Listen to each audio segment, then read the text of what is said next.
D'après une étude sortie cette semaine, les enfants auraient de plus en plus de mal à nouer des amitiés. Sérieux, les enfants quoi. Ces gens qui se font amis avec un caillou sur les graviers du cimetière pendant qu'on est en train d'enterrer mamie à côté. Eux, ils peinent à créer des liens. Eh ben non, moi pour la cause, je dis que c'est les héros de la semaine, voilà. Parce que moi aussi, j'aimerais bien que ce soit encore accepté à mon âge que mon meilleur ami soit un escargot, que je balade dans un petit bocal avec des feuilles de laitue. Mais à chaque fois que je fais ça, les gens ils appellent les services sociaux, Franck, c'est pas juste. Bon, déjà une étude faite par qui Sans doute des yeux. Voilà, ça c'est un truc qui fait partie du triptyque officiel qui annonce que t'es passé de l'autre côté, avec faire des courses en fonction de la digestibilité des aliments, checker juste pour voir le prix d'un nager en première classe. Eh ben dire que les enfants d'aujourd'hui ne savent plus rien faire, c'est paf, voilà, le nœud qui emballe ta déchéance. D'ailleurs, le problème précisément, c'est que même rien faire, ils savent pas faire les enfants en fait, à cause des réseaux asociaux. Et alors comment on devient ami avec Noah si on n'a plus des mercredis après-midi d'ennui mortel où on va se dire qu'on va aller construire une cabane dans la forêt. Ouais, puis on mettra de la moquette et même une télé, puis même un système de poulies pour faire circuler des messages secrets jusqu'à notre maison, Noah. Et mon papa, il va nous installer un Mac et on jouera au Toupee Blades et à la Nintendo DS et on inventera un langage secret et surtout Noah, surtout écoute-moi, on sera à l'abri des regards pour faire notre activité préférée. Lécher des objets aléatoires et ramasser des insectes morts.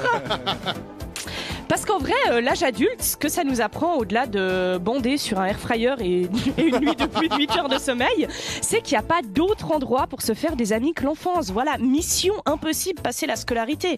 Personnellement, j'ai habité dans une autre ville pendant 1 an, mais les potes, les seuls visages que je tutoyais, c'était le mec qui vendait des cheesecakes en bas de chez moi et cette meuf que je croisais toujours à la rue Jean Jaurès, là, tu sais, à côté du centre commercial.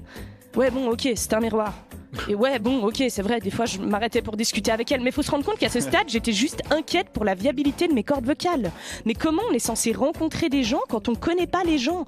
Arriver dans un café et dire hello, ça te dit, on apprend à se faire connaissance, frérot, au mieux, tu passes pour un gourou en recherche de nouveaux adeptes et au pire pour une meuf hyper libidineuse qui est blacklistée des sites de rencontres et qui balade son air lubrique comme ça en espace public.